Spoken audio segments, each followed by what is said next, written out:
අයිබෝන් අද අපේ ජර්මන් පාඩමෙන් අපි ඉගෙන ගන්න යන්නේ ෆාර්බන්. ෆාර්බන් කියන්නේ කලර්ස් වලට. එහෙම නැත්නම් වර්ණ වලට. අද මෙම පාඩමෙන් මම ඔබට ජර්මන් භාෂාවේ මූලික වර්ණ පිළිබඳ ඔබට හඳුන්වා දෙනවා. ඔබට ඒ හරහා ජර්මන් භාෂාවෙන් වර්ණ හඳුනා ගැනීමේ අවස්ථාව, ඒ හැකියාව මේ පාඩමෙන් ඔබට ලබා දීමට අපේක්ෂා කරනවා. ඔබට එම හැකියාව ලැබෙයි කියලා අපි අපේක්ෂා කරනවා. ඊට අමතරව මේ පාඩමෙන් අපි ඒ වර්ණවලට අදාළ වාක්‍ය කීපයකුත්, ඊටාත්ම සරල වාක්‍ය කීපයකුත් කියලා දෙනවා. මේ වර්ණ පිළිබඳ සන්දර්භය, එහෙම නැත්නම් ඒ කොන්ටෙක්ස්ට් එක තුලම ඔබට ඒ හරහා ජර්මන් වාක්‍යයක්, සරල ජර්මන් වාක්‍යයක් ලියන්නේ කොහොමද? යම්කිසි දෙයක්, වර්ණයක් හඳුන්වා දීම ආදී ඊටාත්ම සරල දෙයක් ජර්මන් භාෂාවෙන් හඳුන්වා දෙන්නේ කොහොමද කියන එක සම්බන්ධයෙන්ුත් ඔබට දැනුමක් ලැබෙනවා. ඊට අමතරව ඔබට මේ පාඩමෙන් ජර්මන් කියවීම සම්බන්ධයෙන්ුත් ඔබ දැන් හෝඩිය ඉගෙන ගත්තා. අපේ පාඩම් වලින් ඔබට ඒ හෝඩිය ඉගෙනගත්ත හෝඩිය භාවිතා කරලා ජර්මන් වචන කොහොමද ඇත්තටම කියවන්නේ කියන එකට අමතරව මේ පාඩමෙන් ඔබට ලබා ගැනීමේ හැකියාව තිබෙනවා. හොඳයි. ෆාර්බන්. ෆාර්බන් කියන්නේ කලර්ස් වලට ජර්මන් භාෂාවේ. එහෙම නැත්නම් වර්ණ වලට කියන නම. ඇත්තටම ෆාර්බන් කලර්ස්. මුලින්ම මම මේ ටෙක්ස්ට් එක කියවනවා. කියවලා ඊට පස්සේ ඒකේ තේරුම ඔබට කියා දෙන්න අපේක්ෂා කරනවා. බලමු. හොඳයි. දැන් මේ තියෙන්නේ මුලින්ම rot. rot. Die Lippen sind rot. Der Apfel ist rot oder gelb. Die Rose ist weiß, rot oder gelb. ඊට පස්සේ gelb. දැන් මේ rot කියන්නේ රතු කියන එක. ඊට පස්සේ අපි බලමු gelb. gelb කියන්නේ කහ පාට, yellow කියන එක. දැන් අපි ඒ සම්බන්ධ පුංචි වාක්‍ය ටිකක් බලමු. Das Gold ist gelb. Die Butter ist gelb. Die Farbe des Goldes und der Butter ist gelb. Die Farbe der Rose ist weiß, rot oder gelb. දැන් ඔන්න අපි වර්ණ දෙකක්. මේක අපි තව ටෙක්ස්ට් හතරක් තියෙනවා. ඒකත් කියවලම මම මේවා තේරුම ඔබට කියලා දෙන්නම්. grün. grün. අතරම නියම උච්චාරණය අවස්ප්‍රාහයක grün. grün කියන්නේ green කියන එක. අපි බලමු ඒ grün යොදාගෙන හදපු වාක්‍ය ටික. මේ තියෙන්නේ ඒවා. Es ist fast Sommer. Das Gras ist grün. Der Garten ist grün. Der Busch ist grün. Der Park ist grün. හොඳයි. ඒ grün. grün කියන්නේ green, කොළ පාට. මේ තින්නේ brown. අපි බලමු brown පාට සම්බන්ධ වාක්‍ය ටිකක්. Der Kaffee ist brown. Der Schuh ist oft braun oder schwarz. brown කියන්නේ දුඹුරු පාට. brown කියන්නේ දුඹුරු පාට. ටෙක්ස්ට් එක මම කියලා දෙනවා. ඊතුරු වර්ණ ටිකත් ඔබට හඳුන්වා දීලා. grau. grau කියන්නේ grey, එහෙම නැත්නම් අලු පාට. Der Wolf ist grau. Die Maus ist grau. Die Asche ist grau. Die Farbe des Wolfes, der Maus und der Asche ist grau. ඊට පස්සේ බලමු මේ මොකක්ද? Weiß. Weiß කියන්නේ සුදු පාට. Die Milch ist weiß. Der Schnee ist weiß. Die Farbe der Milch und des Schnees ist weiß. Der Wein ist weiß oder rot. ඔන්න ඒ වර්ණ ටික සහ ඒවට අදාළ වාක්‍ය. දැන් බලමු අපි මේ ටික. Schwarz කියන්නේ කළු පාට, black. අපි බලමු මේ වාක්‍ය ටික කළු පාටට අදාළ. Die Kamera ist auf schwarz. Die Katze ist schwarz. Weiß, grau oder brown. Blau කියන්නේ නිල් පාට, blue. Der Himmel ist blau. Wenn die Sonne scheint. Wenn die Sonne nicht scheint, ist der Himmel nicht blau.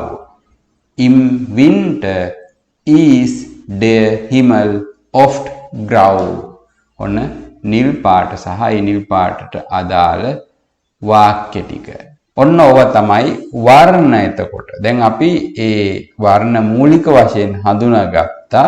අපි දැන් බලමු ඒ වර්ණ හඳුන්වා දීලා තියෙන ඒ වාක්‍යවල තේරුමක්. එතකොට ඔබට පුළුවන් වර්ණ වලට අමතරව ඒ වාක්‍ය සරල වාක්‍ය කීපයක් තේරුම් ගන්න. දැන් අපි බලමු road කියන එක ඔන්න බලන්න භාෂාවේ යොදලා තියෙන විදිය. Die Lippen sind rot.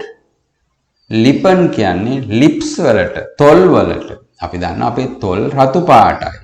මේ D කියන එක ආටිකල් එක D කියන්නේ feminine නැත්නම් ස්ත්‍රී වාචී එහෙම නැත්නම් plural වලට යෙදෙන එක. දැන් මෙතන D lippen තොල්නේ ගොඩක්නේ. ඒතකොට D lippen sin කියන්නේ අපි ඉගෙන ගත්තා මේවා බහුවචන ක්‍රියාපදය. ඒ කියන්නේ be verb එකේ බහුවචනය sin.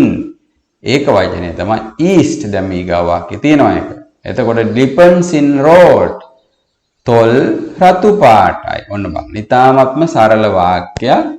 නමුත් අපිට ඒක ඉගෙන ගන්න පුළුවන් die Lippen sind rot. රතු පාට කියන වර්ණය දාලා. දැන් අපිට ඕන දෙයක් කියන්න පුළුවන්. මොකක් හරි රතු පාටයි නම් යම් කිසි දේවල් ටික මේ විදිහට තමයි කියන්නේ. Der Apfel ist rot oder gelb. Der Apfel කියන්නේ apple ගෙඩිය. apple ගෙඩියේ පාට මොකද්ද? apple ගෙඩිය is rot රතු පාටයි. එහෙම නැත්නම් oder කියන්නේ ඕ කියන එක. එහෙම නැත්නම් කියන එක අපි කියන්නේ එහෙම නැත්නම් කියලා. එහෙම නැත්නම් ඇපල් ගෙඩිය කී මොන පාටද? ගෙල් කහ පාටයි. ඒ කියන්නේ ඇපල් ගෙඩිය එක්කෝ රතු පාටයි එක්කෝ කහ පාටයි. ඇපල් එක ගෙඩියක් නිසා මෙතන verb එක east දාලා තියෙනවා. හැබැයි මෙතන lippen කියන්නේ තොල් ගොඩක්නේ. ඒක නිසා මෙතන sin දාලා තියෙනවා. ඒකත් අමතරව ඉගෙන ගන්න. ඊට පස්සේ බලමු. Die Rose is weiß. රෝස මල් සුදු පාටයි. rot oder gelb කමා එකක් දාලා තියෙන්නේ. එහෙම නැත්නම් රතු පාටයි. එහෙමත් නැත්නම් කහ පාටයි. Die Rose අපි දන්නනේ රෝස සුදු පාට තියෙනවා, රතු පාට තියෙනවා, කහ පාට තියෙනවා. තවත් පාට තියෙන්න පුළුවන්. නමුත් මෙතන කියන්නේ මේ පාට තුන විතරයි. Die Rose is weiß, rot oder gelb. දැන් බලන්න මෙතන මේ තවත් එක් කාරණයක් මම මේ අතරම කියන්නම්. දැන් නාම පද හැම එකක්ම ලියනකොට ජර්මන් භාෂාවේ කැපිටල් වලින් ලියන්නේ. මේ බලන්න lippen වාක්‍යයේ කොහේ තිබුණත් එල්ලකුර කැපිටල්. apple ගෙඩිය දෙවෙනි වචනේ වුණාට ඒක නාම පදයක් නිසා noun එකක් නිසා ඒක ඒ අකුර කැපිටල්. rose r අකුර කැපිටල්. හැබැයි අනිත් ඒවා සේරම simple නේ. ඒ කියන්නේ ඒකත් ඉගෙන ගන්න ජර්මන් භාෂාවේ ඕනෑම ටෙක්ස්ට් එකේ ඕනෑම තැනක වචන වල ඒ කියන්නේ නාම පද පටන් ගන්න අකුර කැපිටල්. ඒක විශේෂ දෙයක්. ඊට පස්සේ අපි බලමු gelb කියන්නේ කහ පාටනේ. das Gold is gelb. රත්තරන් කහ පාටයි. die Butter is gelb. butter කහ පාටයි. die Farbe des Goldes. මෙතන මේ ටිකක් අමාරු ග්‍රැමර් එකක් තියෙන මේ of කියන එක මෙතෙන්ට මේක මේ ජෙනිටිව් කියලා ජර්මන් වල කියන්නේ. අපි දන්න විභක්ති තියෙනවා 4ක්. ඒකේ හතරවෙනි විභක්තිය තමයි ජෙනිටිව් කියන්නේ. දෙකක් සම්බන්ධ කරන. අපි දැන් ඔෆ් කියලා ඉංග්‍රීසියේ කියන්නේ අන්න ඒක. ඒවා පස්සේ උගන්වනවා. the farbades goldes. ඒ කියන්නේ රත්තරන් වල පාට උන් der butter is gel. රත්තරන් වල පාට සහ බටර් වල පාට east මොකද්ද? gel කහ පාටයි. the farbade rose is weiß. රෝස මලේ වර්ණය පාබඩේ රෝස is weiß සුදු පාටයි. රෝඩ් එහෙම නැත්නම් රතු පාටයි. එහෙමත් නැත්නම් කහ පාටයි. ඔන්න දැන් අපි ගෙල් සම්බන්ධයේ වාක්‍ය ටිකත් ඉගෙන ගත්තා. ඒ බලමු ග්‍රුන් කියන එක. කොළ පාට. es is fast summer. මේ ඒ කියන්නේ summer කියන්නේ සමයක ග්‍රීෂ්ම ඍතුව. es කියන්නේ ඒක කියන එක. අපි දැන් it is කියන්නේ it is almost summer. දැන් මේ සමයක වගේ කියලා කියන්නේ first කියන්නේ almost කියන එක. එතන වර්ණය දාලා නෑ. ඊට පස්සේ වාක්‍යය තමයි වර්ණය තියෙන්නේ. Das grass is grün. දැන් මේ සමයකේදී කොහොමද grass කියන්නේ තනකොළ. ඉංග්‍රීසියෙන් grass. Das grass is grün. තනකොළ කොළ පාටයි. The garden is grün. ගෙවත් එහෙම නැත්නම් garden එක කොළ පාටයි. The bush is grün. මේ bush ඒ කියන්නේ පඳුරු ඒවත් කොළ පාටයි සමයකේදී.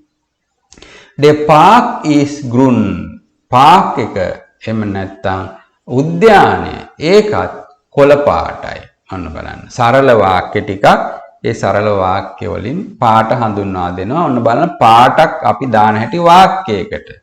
is grün. The park is grün. ඔබගේ වාහනය කොළ පාටයි නේ අපි කොහොමද කියන්නේ? Das Auto is grün. වාහනය කායක කොළ පාටයි. Mein Auto මගේ වාහනය කාර් එක කොළ පාටයි.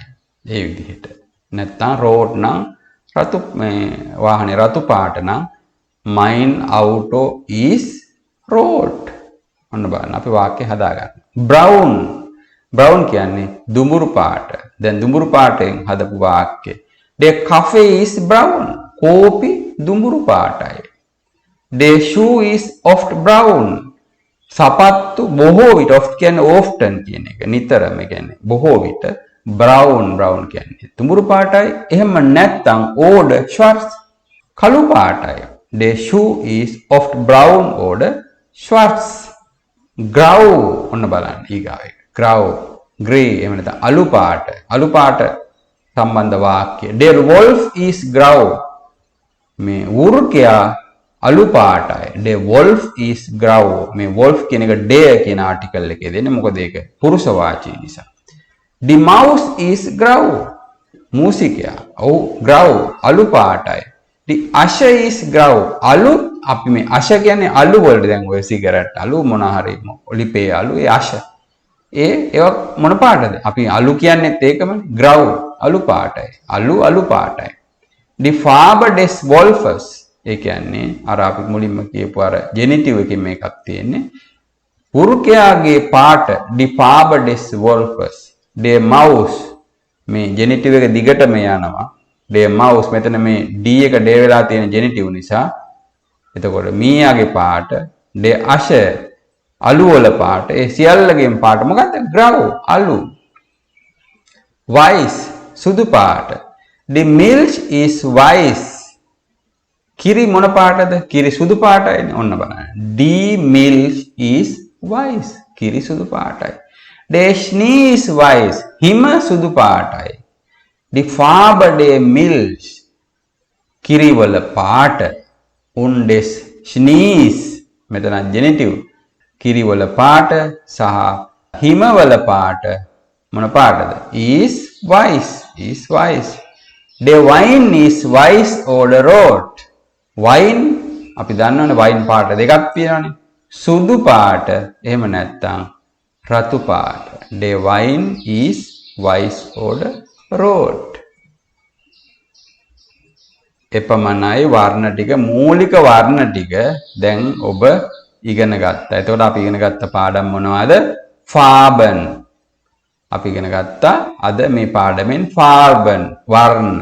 එතකොට වර්ණ මූලික වර්ණ ටික දැන් ඔබ දන්නවා අය පිළිබඳ හොඳ අවබෝධයක් තිබෙනවා ජර්මන් භාෂාවේ මූලික වර්ණ ටික පිළිබඳ. අපි නැවතත් ඒක මතක් කරගමු. රෝට් රතු පාට, ගෙල් කහ පාට, ග්‍රුන් කොළ පාට, බ්‍රවුන් දුඹුරු පාට, ග්‍රව් අලු පාට, වයිස් සුදු පාට, ශ්වර්ට්ස් කළු පාට, බ්ලව් නිල් පාට.